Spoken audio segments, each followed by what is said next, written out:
ফের অগ্নিকাণ্ড শহরে, সল্টলেকে পুড়ে ছাই একাধিক দোকান। টাটা কনসালটেন্সি সার্ভিসের সামনে ভয়াবহ অগ্নিকাণ্ড। ফুটপাতের ওপরে থাকা 6 থেকে 7টি দোকান পুড়ে ছাই। ঘটনাস্থলে দমকলের 3টি ইঞ্জিন। প্রাথমিকভাবে দমকলের তরফে মনে করা হচ্ছে শর্ট সার্কিট থেকে আগুন লেগেছে। রাত হয়ে যাওয়ার ফলে বন্ধ ছিল দোকান। হতাহতের কোনো খবর নেই। দমকলের তরফে জানানো হয়েছে প্রায় 6 থেকে 7টি দোকান ছিল, যার মধ্যে খাওয়ার দোকান, চায়ের দোকান মিলিয়ে মিশিয়ে ছিল। আগুন লাগার ঘটনা দেখতে পেয়ে দূরে সরে আসে স্থানীয়রা। প্রসঙ্গত 13ই নভেম্বর লর্ডস মোড়ে ভয়াবহ অগ্নিকাণ্ডের ঘটনা ঘটে। পুড়ে ছাই হয়ে যায় প্রায় 8 থেকে 9টি দোকান এবং ঝুপড়ি। আগুন নিয়ন্ত্রণে আনতে দমকলের 25টি ইঞ্জিন কাজ করেছিল।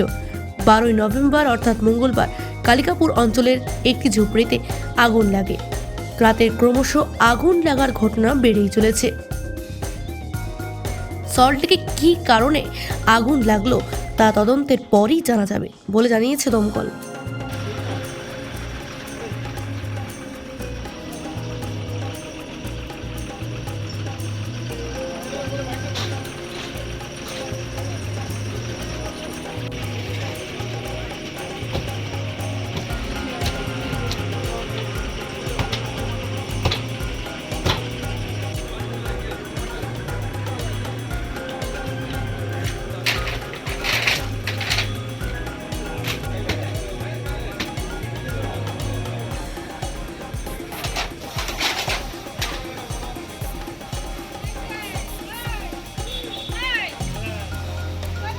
বলছে কতগুলো দোকান পুড়েছে আগুনে?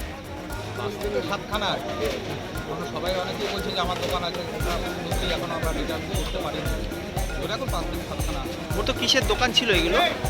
আমরা যেটা দেখছি ভিজুয়ালে দেখছি স্টল ছিল, সিকিউরিটি সব ছিল, সমস্তটা মিলেই ছিল।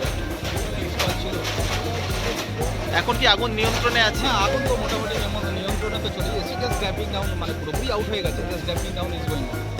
প্রাথমিকভাবে কিছু জানা গেছে কিভাবে আগুন? প্রাথমিকভাবে তো অনেক কিছুই কজ হতে পারে, ওপেন ফ্লেম হতে পারে, গ্যাসের হতে পারে, শর্ট সার্কিট হতে পারে। সেটা উইদাউট ইনভেস্টিগেশন সেটা কমপ্লিটলি ডিটারমিন করে বলা যাবে।